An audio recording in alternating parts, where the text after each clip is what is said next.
The first thing you gotta know is that no one ever forgets the sound of a crystal wine glass smashing against marble, especially when it happens in a five-star restaurant, so quiet you could hear people's nerves shattering right along with the glass. That was the night everything changed, though at the time, nobody realized it. Jessica, the third waitress to quit in 2 weeks, stood there frozen, expensive wine dripping down her apron, tears making a mess of her mascara. And all it took was a few words from the man at table 7, barely glancing up from his phone. "Get out of my sight." You know what I mean? The kind of authority that fills a room, even when he barely raises his voice. And then, with a flick of his hand, he finished her off. "Tell your manager if he wants to keep my business, he needs to hire someone who isn't completely useless." Yeah, that happened. Jessica ripped off her apron, tossed it on the floor, and walked out of Lumiere, Chicago's most exclusive restaurant without looking back. The other diners pretended to keep eating, but you could feel every eye on table 7.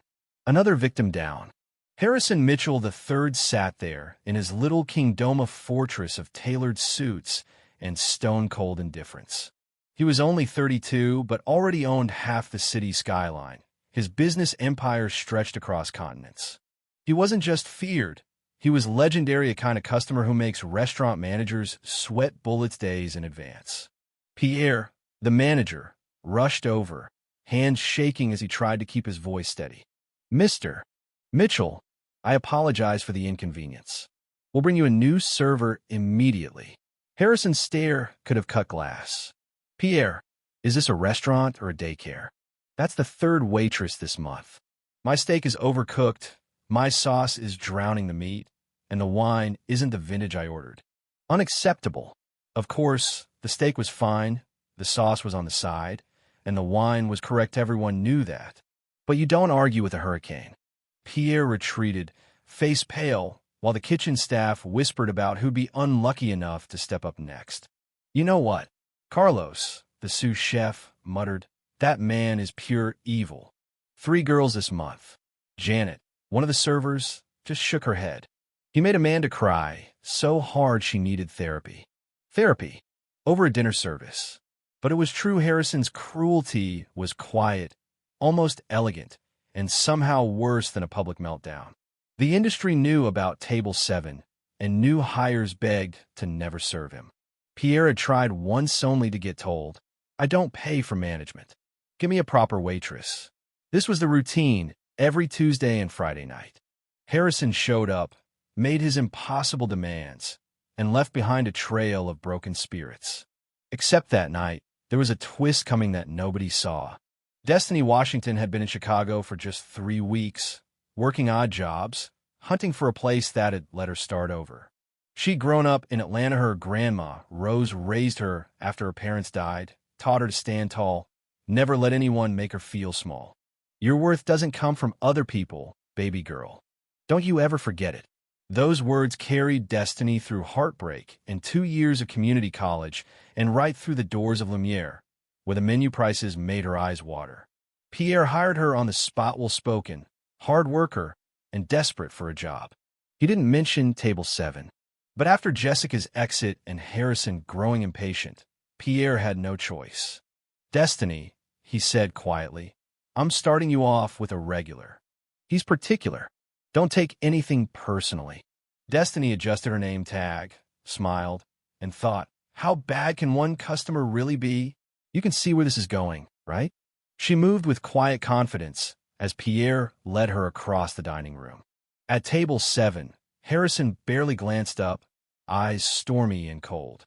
"Mr. Mitchell, this is Destiny Washington. She'll be serving you tonight," Pierre announced, voice too bright. Harrison looked Destiny up and down, that calculating gaze. "Fine, I'll have my usual." Pierre froze. Destiny didn't know what that was. "You hired someone who doesn't know my order?" Harrison asked, voice sharp. Destiny felt the tension spike, but instead of flinching, she smiled. "I'm new, sir, but I promise I'll remember after tonight. Would you mind telling me what you'd like?" She wrote it all down: filet mignon, medium rare, peppercorn sauce on the side, asparagus steamed, potato baked, the 2018 Cabernet Sauvignon, and he wanted to inspect the bottle. She repeated it back, every detail. No fear, just steady professionalism. Harrison stared at her distinct for cracks and found none. That's all, he muttered. Perfect, Destiny replied. As she walked away, Harrison watched her, unsettled. For the first time, Table 7 felt different. In the kitchen, Carlos stared at her like she was a superhero. You just survived Table 7. How do you feel? Destiny shrugged. He seems demanding, not a monster. Janet snorted, just wait. But Destiny wasn't fazed. She believed in respect, doing your job well, and not letting anyone make you feel small. When Destiny brought out Harrison's wine, he inspected it, then snapped, too warm. Take it back. She stayed calm, suggested they check the temperature. When it turned out the wine was just right, Harrison had nothing to say. She called his bluff without disrespect, challenged him with facts, not fear. The whole restaurant watched the exchange, holding their breath. Harrison said quietly, "The wine is fine." Destiny smiled. "Your dinner will be out in 10 minutes. This was the twist Destiny didn't break. She listened, responded, solved the problem. Harrison found himself thinking about her long after she walked away. When his food arrived, every detail perfect, he was almost disappointed there was nothing to complain about. Destiny smiled at his approval, and for the first time in ages, he realized he was actually enjoying dinner. Over the next weeks, Destiny became Harrison's regular server. He pushed her, making more and more ridiculous demands: exact steak temperatures, asparagus cut to the inch, wine decanted for exactly 20 minutes. Destiny always delivered, sometimes questioning, sometimes just getting it done, but never showing irritation. She even asked, "Is there a reason you want things so precise tonight?" Celebrating something. He admitted, "I just want things done right." Destiny nodded, "I want that too." One night, noticing Destiny looked tired, Harrison surprised even himself. "Have you eaten today?" he asked. Destiny, juggling 3 jobs, admitted she'd barely eaten. Harrison insisted she order a meal on his tab. For the first time, he saw her as a person, not just a server. That little act cracked something open in him. Soon after, Harrison asked Destiny to pick his meal, her choice. She chose lamb with wild rice, paired with a Bordeaux. Harrison trusted her judgment, and it was the best meal he'd had in years. For the first time, someone took care of him, not out of fear or obligation, but genuine care. You know that feeling when someone finally sees you? That was Harrison that night. Their conversations deepened. Destiny revealed her dream to go to nursing school, inspired by her grandmother who'd cared for others for 40 years. Harrison, for the first time, really listened. One evening, he admitted to Destiny that he was lonely, that he didn't know how to be different. Destiny told him, "You don't have to change. Just remember your servers are human, too.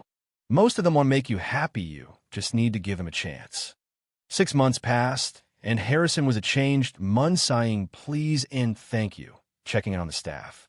Destiny saved up for school, working fewer hours thanks to a gift from Harrison, a scholarship. He called it, not charity.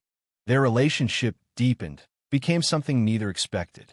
On Destiny's last shift, Harrison proposed in the middle of Lumiere at Table 7. He gave her a deed to a small clinic, telling her he wanted to help her make a difference in the world, not just build another empire.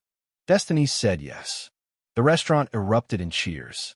Tonight, as they twirled around the restaurant floor, friends and former coworkers celebrating with them, Destiny and Harrison knew their story wasn't some fairy tale about love at first sight, but about choosing to see the best in someone even when they're at their worst. The real terror of Table 7 wasn't Harrison Mitchell, it was the fear that no one would ever break through his walls. Destiny did. So, what do you think? Have you ever had to deal with someone impossible, stood your ground, and found something good on the other side? Did Destiny's approach work for you? Or do you think Harrison could really change? Let's talk about it in the comments, your stories, your thoughts, your take on justice, kindness, and how we treat each other in the moments that matter most. I read everyone because these stories aren't just about love, they're about all of us.